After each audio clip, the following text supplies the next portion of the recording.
I am Jeff Ado. This is Lunacy, where we discern the sacred from the insane and admit that whether we like it or not, we are all profoundly affected by the cycles of the moon. How?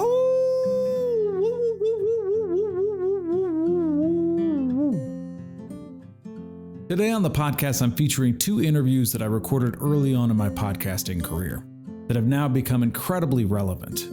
There is a company called Rise Gold based in Canada that's working to reopen a gold mine here in the Grass Valley, Nevada City area of California. This mine would devastate the local environment and drain the wells of countless residents, as well as put asbestos into the air, drain the water supply for all of the animals and wildlife around this area, and have uncounted other devastating effects, including increased traffic and noise, etc. Frankly, it would just kind of ruin the whole situation up here that's so beautiful and pristine. It would also contribute heavily to greenhouse gases and just mess up the environment even more. Okay. These interviews are with Mike Shea, who's a retired postal worker for whom the mine would be essentially in his backyard. The other interview was with Marion Blair, who is a biologist specializing in wildlife habitat and wetlands. I really hope you enjoy this program. This also is an opportunity for you to get involved. If you'd like to take a stand for our community, for our environment, for not what is your backyard, but is essentially all of our backyard, planet Earth, please go to MineWatch NC, that's MineWatch N as in Nevada, C as in county.org, and click on Write a Letter. This will send your voice to the county supervisors and may have a huge impact on my future and the future of this community.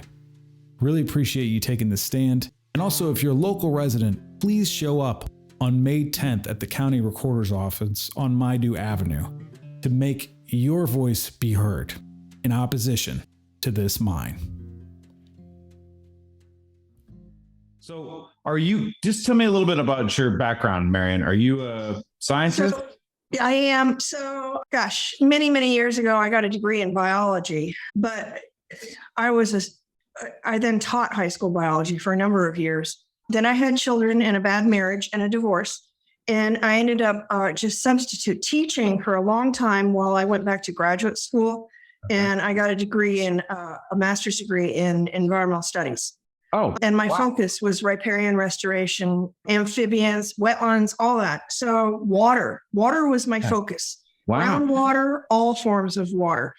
And then I picked up this part-time job mapping native vegetation communities at the Santa Clara Valley Water District while I was still in graduate school. Well, they asked me to stay on, and then they changed my title. My boss, when he realized my credentials and background, changed my title to biologist. So I worked there for a couple of years as a biologist, and basically it's a wildlife biologist. You're doing pre-construction surveys for impacts because the water district, any kind of work in the streams is overseen by, there it's 9 regulatory agencies and federal, state, and local, like the Water Quality Control Board and the Bay Conservation District. Anyway, National Marine Fisheries, you name it, U.S. Army Corps of Engineers, and we had to meet certain criteria. But anyway, then I became an engineering technician. I was just trying to promote up and learned a lot of GIS stuff, which was great.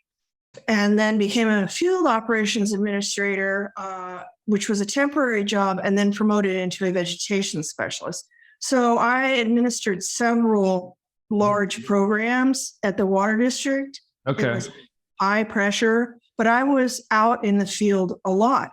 Wow. And I really got to see what was going on with climate change, on the impacts on the reservoirs, on the habitat, on the streams, on the groundwater, all of it. So, yeah. So when I did my comments on the draft EIR, I focused pretty much, I sort of had to pick my, my attack on the biology, specifically the wetlands, because I felt like that's where my most knowledge was. But I also, when I spoke at the public hearing, I tackled climate change, noise pollution, and a few other things before I got cut off by the 3-minute deadline. Yeah. So I then typed all that up, and it was already typed up. I just sent it in as another comment. Yeah. So, okay, well, let's start with the wetlands then. What's the big threat to the wetlands if they open up this mine?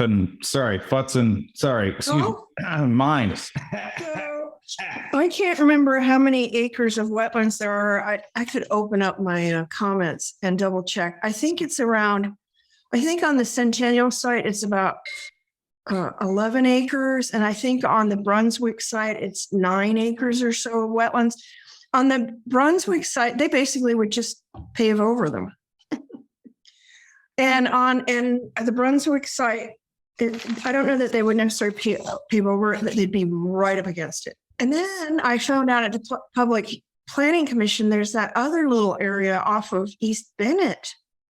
That's another very sensitive area with wetlands and with sensitive species, some sort of endangered. It's a migratory corridor.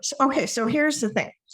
So wetlands, are decimated nationally. And, on the national level, about 80% or so have been compromised.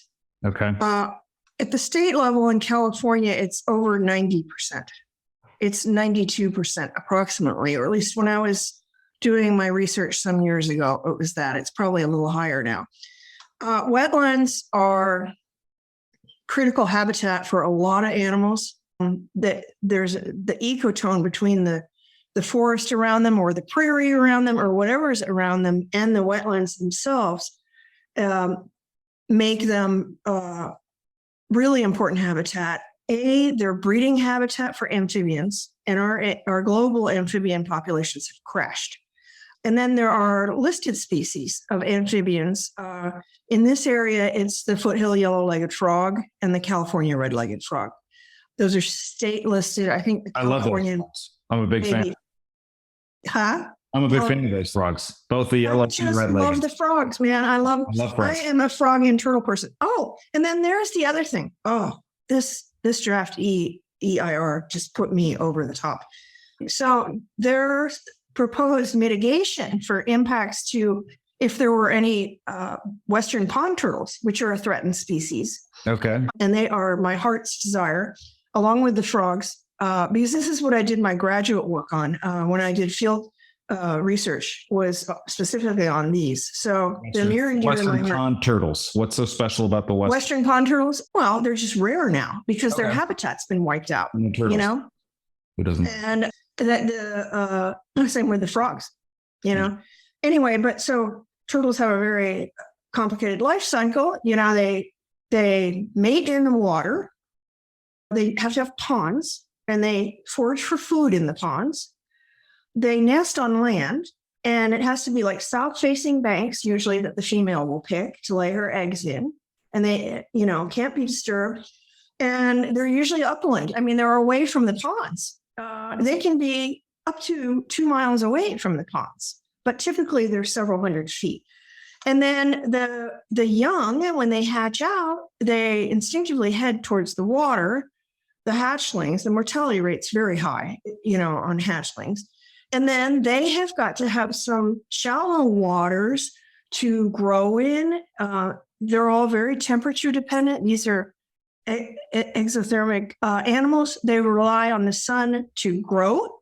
The turtles have to be able to bask in their life cycle on logs in water for their metabolism to kick into gear. So they'll eat, so they'll grow, so they'll reproduce. So all these different habitat variables are very important to their survival.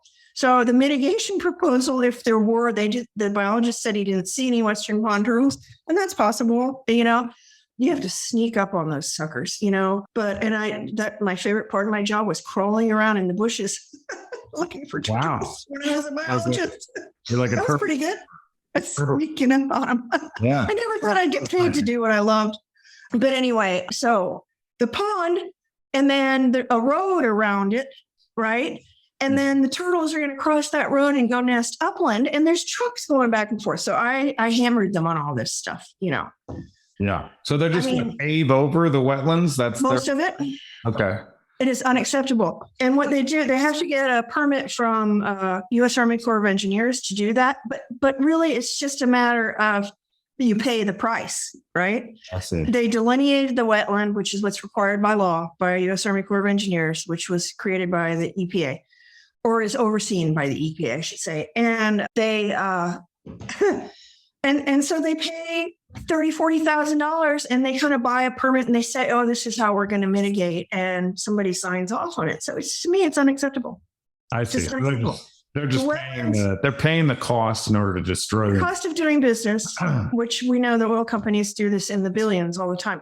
Yeah. The other thing about wetlands is there are the crane that's there. There are birds that are dependent on them, the amphibians. They also serve as, what's the word I'm looking for? I just got over COVID and my brain isn't quite right. Feel ya. I went through it too.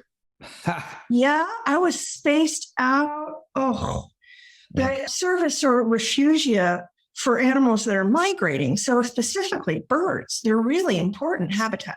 So Okay. I could go on and on about wetlands, but that was what I focused on my comments. Okay, so they're going to destroy the wetlands, and then what else? What else are the sort of factual things that you could do? You could elucidate for us here. Well, there are sensitive plant. There's a rare endangered plant, the Phragmodendron decumbens. It's the pine hill flannel bush, and their mitigation proposals were all wrong. This is what I used to do for a living, and we used to plant a different species of Phragmodendron, and you can't transplant it. It doesn't. It's really hard to propagate. They would have a nursery propagate it, but they had no plans for irrigation. They have to be irrigated for like 3 years. They had no plans in there. I read all their appendices really carefully. It's just sloppy. It's just sloppy work. They were okay with I think it was 60% survival rate. It might have even been less. Look, 75% is the minimum that's acceptable. In all the work I've ever done, our target criteria for success criteria was 75%. I think 75% of the species has to survive in order. Yeah. Okay. Yeah. And these are some of the last of these plants in the Sierra foothills. I mean, there's probably less than 400 of them in the whole mountain range. Wow. So it's an endangered species. And they just kind of blow by that. I was not satisfied with their mitigation. I don't think that you can really mitigate. I mean, they said they would only have to take out 3 bushes, but the fact is they're going to have trucks running right by the others, and the soil gets compacted. There are going to be impacts, Yeah. Got it. And then what else? You mentioned the water. What's the big deal with the water? Oh, there are so many big deals with the water. Okay, so let's start with dewatering these tunnels. Yeah. The water in the tunnels is loaded with heavy metals. Okay. It's already loaded. Already loaded. Mercury. Because of the former mining impact. Right. And because some of these elements are in the rock in it over time, and it's been 55 years, right? More than that, it's been 70 some years. Some of it kind of leaches out of the rock too, but mostly it's from the previous mining. So the heavy metals, lead, mercury, arsenic, cadmium, asbestos, not a heavy metal, but it's in the rock. It's in the bedrock. So the water is going to get pumped to a treatment plant that they're going to build that's going to be, 6 stories high, running 24/7, noisy as heck. Okay. And then so that most of the heavy metals get taken out with the primary treatment, which takes the sludge out because the heavy metals tend to bond with sediment. But there's no way they're going to capture all of it. And then I didn't find what they're going to do with those sediments. Those have to go to an EPA landfill. Mm-hmm. That's expensive and stupid. I mean, it's moving a toxin from one area to another, Yeah. But anyway, so then after the secondary treatment, our drinking water is tertiary. It's treated 3 times. So usually the final treatment is like an ozonation. It's ozonated anyway, and chlorine's added. They will stop at the second where they won't be adding chlorine, but they'll use, I think they might be using ozonation to remove a lot of the other toxins that could be in there. And and then they'll dump it into Wolf Creek. So now this is a huge issue because of the water flows in Wolf Creek, which they've minimized all through the report. Yeah, they're going to basically flood the creek, right? I mean, and then they say they're working with NID to divert some of that into ditches. And, I kind of have been wanting to go down to the NID office and see where this would get added into the ditches, because that's a whole nother issue. Yeah. In terms of flooding and erosion. So we have a flooding issue there. We also have water that's being added of unknown cleanliness. And then you've got all these sensitive species in the creek. Right. This is one of the creeks that goes into the Delta, ultimately goes into the Barrow River, and then the American River drains into the Delta. These are all, these are trout. It's a trout creek.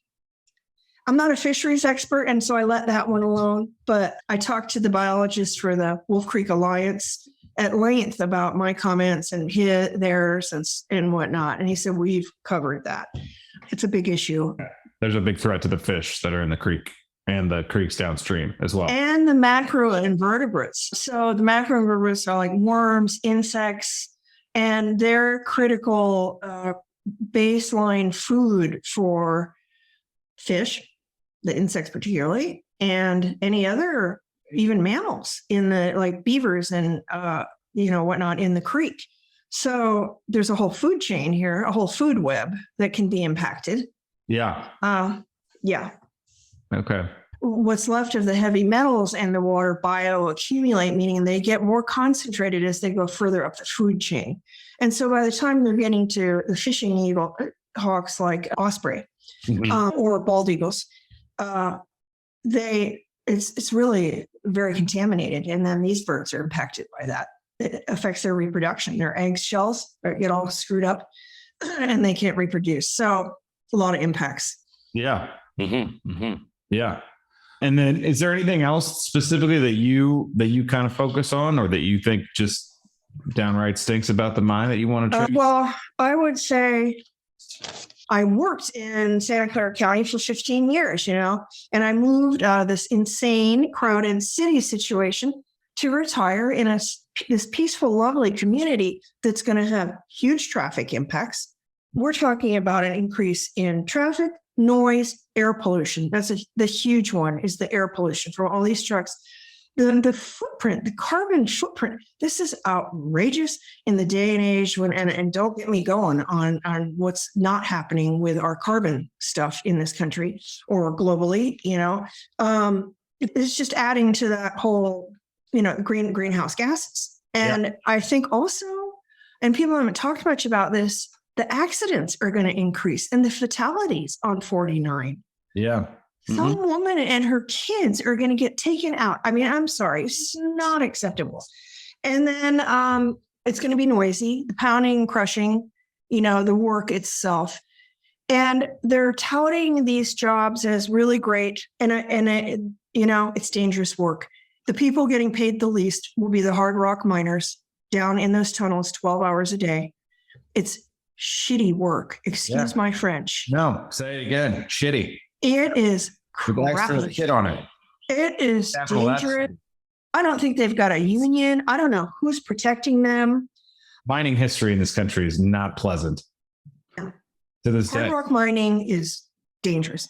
And it has a very well documented reputation as being dirty, and companies not cleaning up after themselves, and arsenic-filled lakes. You just look at anywhere in Idaho, Montana, Washington State. I mean, it's crazy.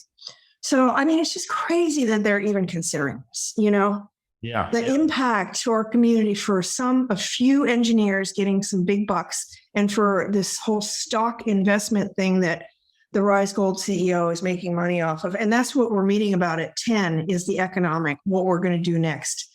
About the economic bullshit. And I'm getting ready to design a little postcard that we're going to send out thousands of about the economics and then show the jobs, any kind of stimulus to the economy locally, which should be way up here. And then the impacts of the hard rock mining, all the stuff we were just talking about, the quality of life in Grass Valley, the impacts to the water, to the wildlife as being tilting in the scale, and then just a few bullet points on economically why this is not viable, And unfortunately, both the studies that were done are using. So Jim Bear, the leader of our task force at UUCM, he's the retired HP executive. He knows software.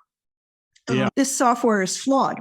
It multiplies the benefits for like 40 times. And both the Rise Gold software, that's convenient. Rise Gold and the city council used the same software. It looks like, it's going to produce all this economic benefit. But in fact, it's innately biased because of the software they use.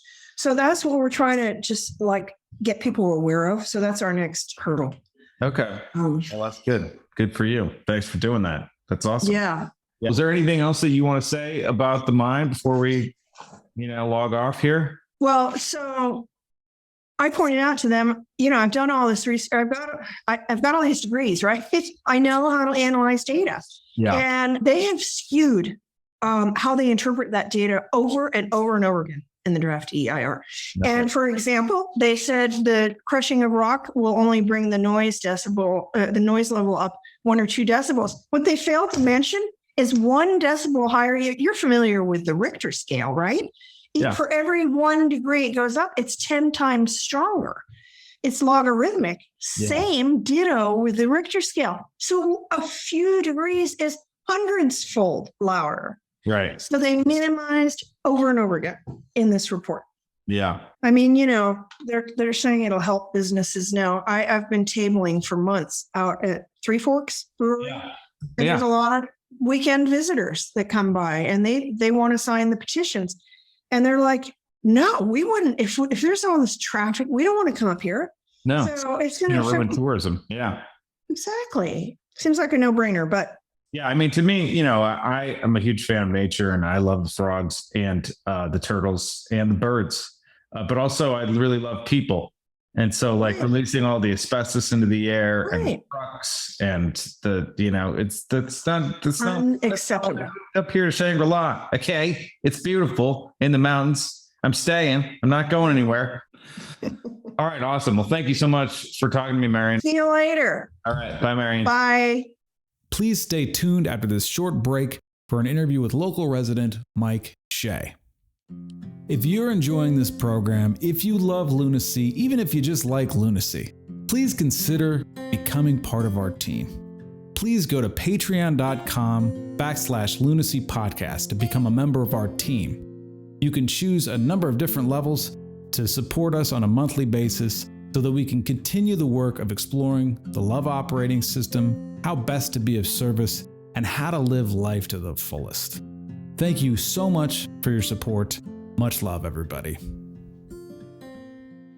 Today we're talking about the mine that they're trying to put up here in Grass Valley, Nevada City area, and how much we love it, right, Mike? Oh yeah, how great it is! We're really excited about it. It's going to be super good for everybody and the environment, and the birds and the bees and the rivers and the trees, right? And I know you're being sarcastic. You are right, my friends. Yeah, so let's just get into it. This is my guest, Mike Shea.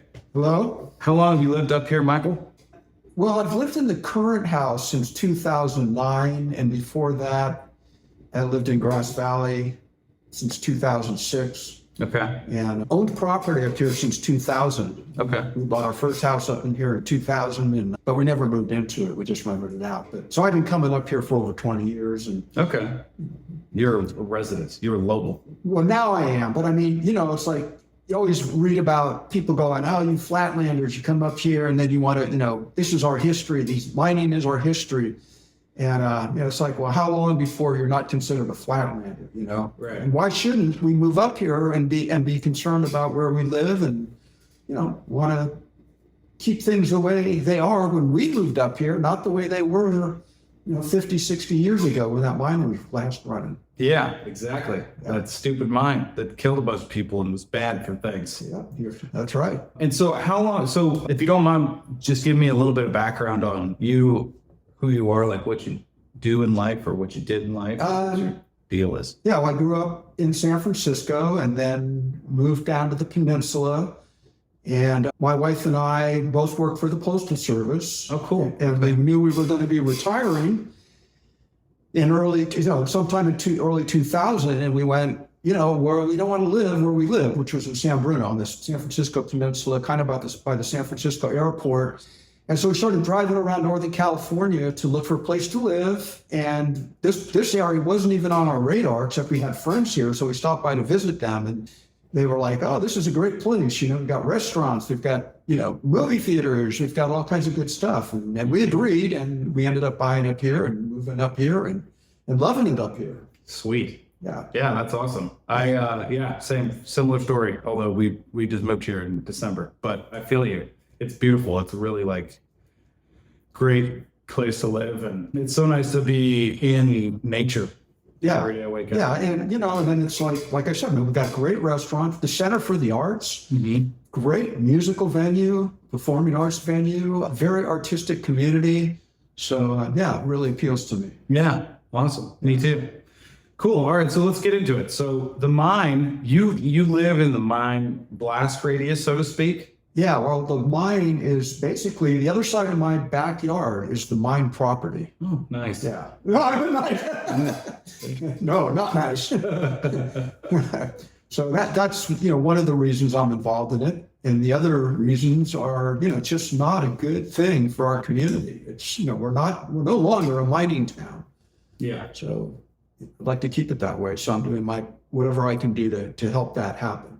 Yeah, I got it. Yeah. And what are your main beefs? Well, first off, the environmental impact report that recently was submitted. The draft. Drafts, yes, thank you. The draft environmental impact report was just Some full people of, call it a bullshit environmental impact report. Yeah, there you go. I would Yeah, never say there that. you go. I mean, it was like all the reports that it was based on were paid for by Rise Gold. The company that prepared the draft environmental impact report, although hired by the county, was paid by Rise, ultimately paid by Rise Gold. And they took the Rise Gold reports, which said everything is just going to be dandy. And then they produced the draft, which, is full of holes. So my beefs are, some of the things that I found in that report, like noise. Yeah. This is what I said at the Planning Commission. So right now, between my house, the only noise is from Brunswick Road, and they're telling me it's 50. They're telling me that my house, I hear 51 decibels during the day, and that's on Brunswick Road. There's nothing between my house and Brunswick Road.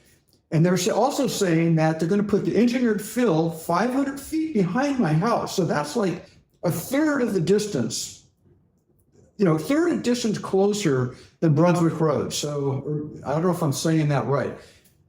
So if we divided the space between my house and Brunswick Road into thirds, Brunswick Road is 2/3 back, and where the engineered fill is only 1/3 back, and they're telling me that's going to be quieter than the traffic noise I hear on the road. And the traffic noise is just passenger cars. Big trucks don't use that road. Big trucks go down to Highway 49. They don't go up to 174. So that's bullshit, Yeah. It's going to be running bulldozers, running diesel trucks up behind my house, dumping 20 tons of rock out of a steel-bedded trailer, and then running it over with bulldozers with backup beeps maybe. That's going to be quieter than passenger cars that are, so much farther away. Yeah. It's crazy. How do they figure this data out? Where do they get the... What they did is they placed sound monitors at different locations around the mine site, but not at my house. And then they used, I don't know if they used algorithms or if they just calculated, okay, well, here's what it is over here, so here's what it's going to be over there. So it wasn't a real study. It was... basing it on mathematics and things like that. So that's one beef. Is the Yeah, and you had mentioned in your, I think, because I remember your talk, which I thought was hilarious, frankly, that the decibels that they're measuring was not even, like, there's no possible way that that's correct. Yeah, exactly. There's no way that I'm going to hear less noise with something 500 feet behind my house It's just not, it just doesn't make any sense. And previously I had asked for an explanation about this because, like I said, the draft environmental impact report was based on sound studies or partially based on the sound studies that had been done a couple of years before. So I had already seen them. Mm-hmm. And when the county had asked for scoping comments on what the draft environmental impact report should include, I said, tell me how this is possible that it's going to be less noisy with the mine there than without a mine there. Yeah. But they never addressed that. Oh, yeah. No. So, really? Well, I wonder why they didn't address it, Mike. Maybe because they're full of shit. Yeah, the other thing is so it's because I live right next door to the mine site, I know what kind of animals are back there, or I thought I did. So Rheingold hired a biologist to study sensitive biological plants and animals on the site, just sensitive. So they had a limited scope of their study. But when they came to their conclusions, they covered all plants and animals. And what they said was, and this was what really pissed me off, they said, no deer were observed. And then they went on to say, it's not a deer fawning area. It's not a deer migration area. It's not a deer bedding area. It's like they just completely made these assumptions without studying it. Well, I've lived there, so I'm like, bullshit. So I bought a trail camera, a little trail camera. And for a year, I put it up in the forest back there in different locations. Okay. And so I've got pictures of deer, does with fawn, bear, mountain lions, bobcats, foxes, opossums, all kinds of game that's back there that they completely didn't even mention. Yeah. And so it was, what's funny is, so I prepared a little video about it. Yeah. And posted it. We posted it online, and I see a car drive up in my driveway one day, and it's a sheriff's car. Okay. And the deputy gets out, so I go out to greet him. And he goes, are you Mike Shea? I go, yeah. And he goes, you're not in any trouble. He goes, but I want you to know that the Rheingold attorney has called our office about your video. Wow. So it was like, oh, okay. So they don't want factual information getting out there. They want the bullshit that the biologists found. What else did the cops say? Basically, that was kind of it. But, that he just wanted me to know that they had called their office and that, in his words, I was on their radar. What? I mean, how does that even work? So do they pay the cops to come over and say hello, or the attorney pushes the police to go over and sort of semi-threaten you? Was he a jerk about it? No, he actually was really nice about it. Okay, well, that's good. I guess they called because I was trespassing on their property just to take the videos. However, there's no fence, there's no trespassing signs. And I am not the only one that goes back there. There's horseback riders, bike riders, dog walkers. Oh, people enjoying nature. Oh, yeah. There's all kinds of people back there. So, the cop was nice about it. Yeah, and I don't know if he came there on his own just to tell me, or if he was told to come and tell me. I have no idea. Yeah. And I didn't ask him. But so what was it like in prison? Let's get to the part where he pulls a gun on you. Okay, we're just kidding. Anyway, he was actually pretty nice about it. Still, it's a little freaky deaky that the cops show up. We saw your little video, which is of animals. Yeah, it's not you're not making snuff films, right? As far as I know. No, it was just wildlife that was back there, and in saying that, the biologist drew conclusions that he didn't study. And, and I just think that's wrong. If you're going to make a conclusion, base it on something, not on anything. Oh, yeah. And that's another point, is that the biologist, in 1991, the Department of Fish and Game at that time did a study back there, of deer. Okay. And they came to some conclusions. So that's 30 years ago. Well, in 1991, there was a lumber mill back there that ran 24 hours a day. Okay. So, and there weren't the houses that there are now, completely different environment. So this biologist was basing his information on a 30-year-old study. Oh, wow. Yeah. So he didn't study it now. And he didn't say, well, I've seen game trails and deer scat He said, I did not observe any deer. Wow. Now, so what he could have said, there are signs of deer back there, but I didn't study them or I didn't see any. That could be accurate, but you have to say, I didn't observe any deer. It's like, oh, so there's no deer back there. Yeah. And maybe nobody cares about the wildlife, but still, it's like, just base your conclusions on facts, not, something that's 30 years old and not, discounting all the game trails that are back there. Yeah, that's crazy. And so tell me about this site that's 1/3 of the way that's in your backyard, basically. What are they going to be doing back there? So from my house, there's kind of a hill that starts dropping down to a level ground where the actual mine site would be. So And that's like what, 100 yards, 200 yards? it's probably a quarter mile, maybe. Okay. Something like that. And it's all forest.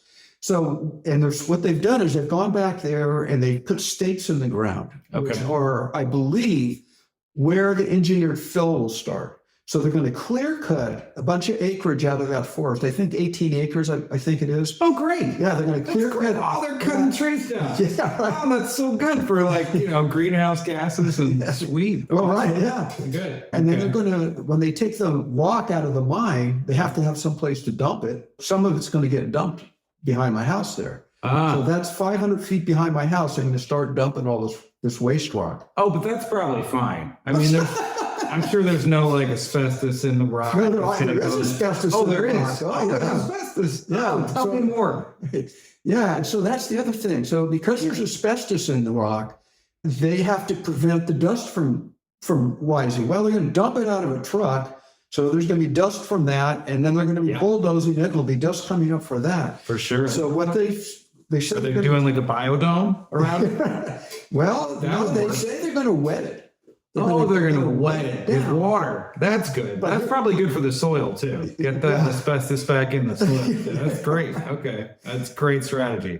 Yeah, and here's the other thing. So they're going to wet it to prevent the wind from blowing the asbestos around, but they're only going to wet it during weekdays. Oh, and they're only going to wet it. And I don't have the hours, but let's just say it's like 7:30 to 3 o'clock in the afternoon.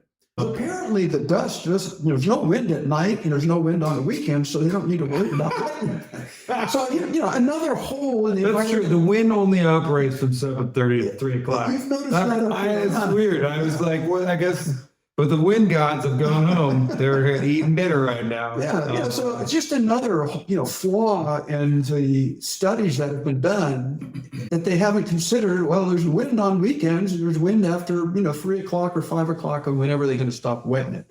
Yeah. So, if you're going to prevent the asbestos from blowing, you don't need to wet it 24 hours a day, 7 days a week. Which might work. Probably would. Yeah. And then, now you've got the dust escapes water. And then what happens when there's a heavy rainfall? Yeah. What happens? All that asbestos is probably going to drain down. And where's it going to go? It's going to go into Wolf Creek. Right.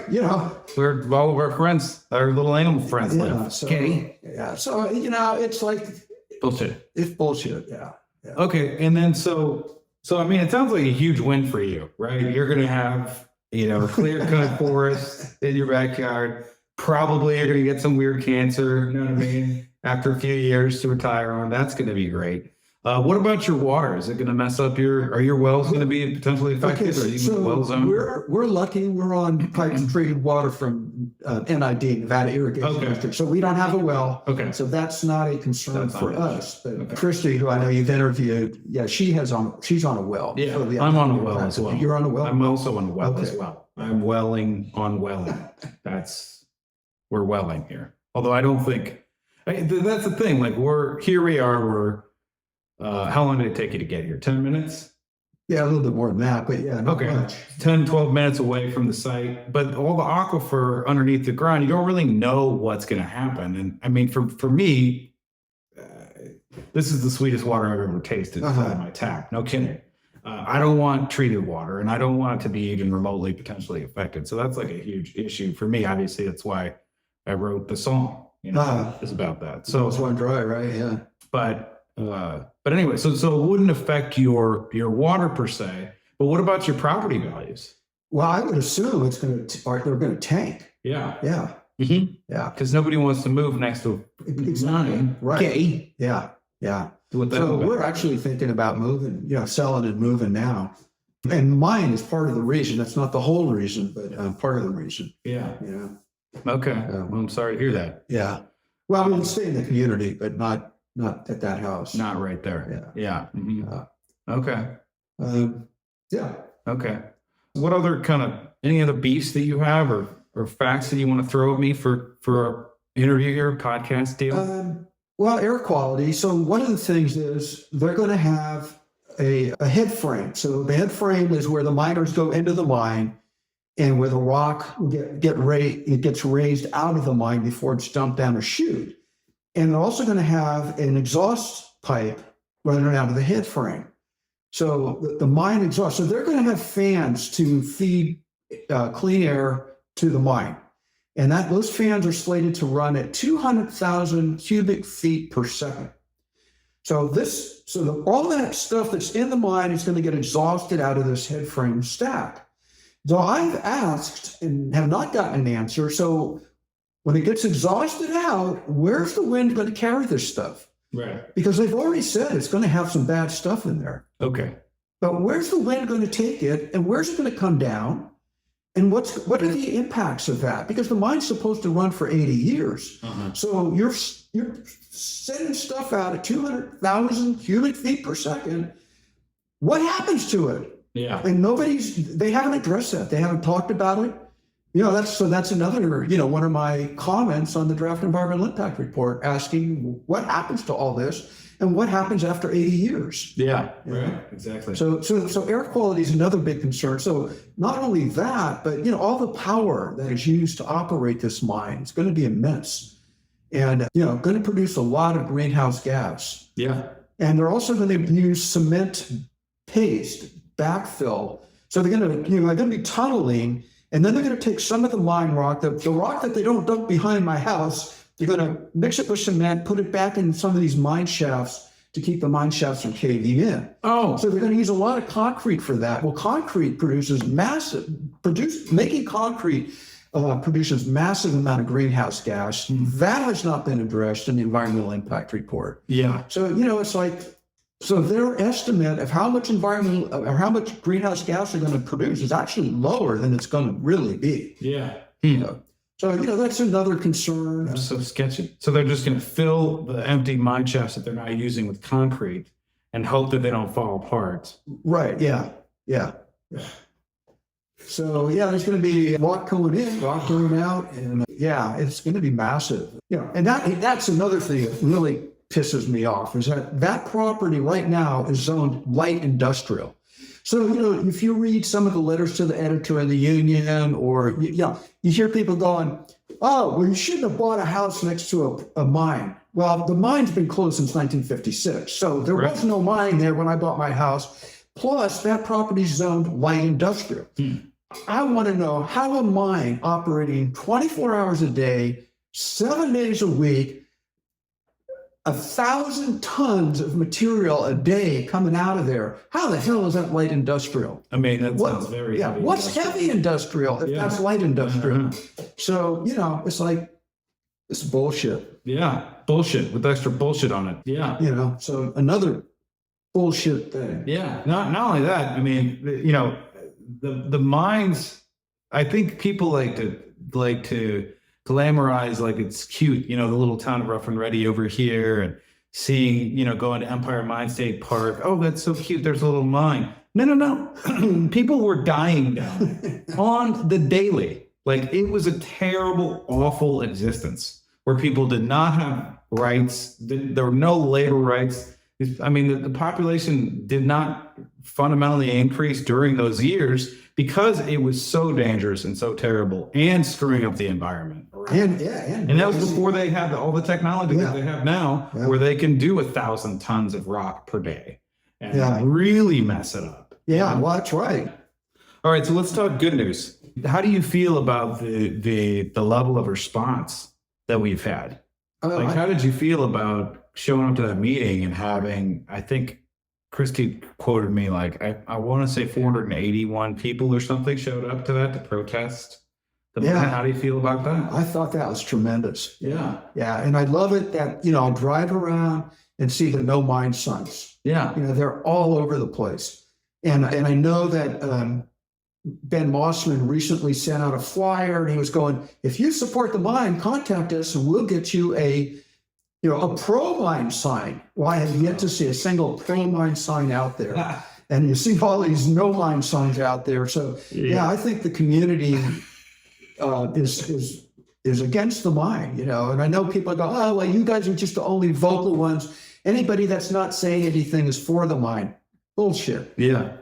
That's right. That's exactly right. Yeah. So I'm very, I don't know what's going to happen. I mean, I hope that the county decides not to approve it, but you never know. Yeah. But I know that, I think we're putting up as good a fight as we possibly can. Absolutely. Yeah. That's the thing that I keep coming away with is I just feel very empowered by the level of response from people, the level of conversation that we've had, all the folks that came out to the supervisors planning meeting. That was just a really amazing group of intelligent people. I mean, I come from Santa Monica. Okay. You want some funny comedy or something to kill yourself by? Listen to the city council meeting on Monday night. Okay. On KCRW. Oh my God. It's just full of craziness.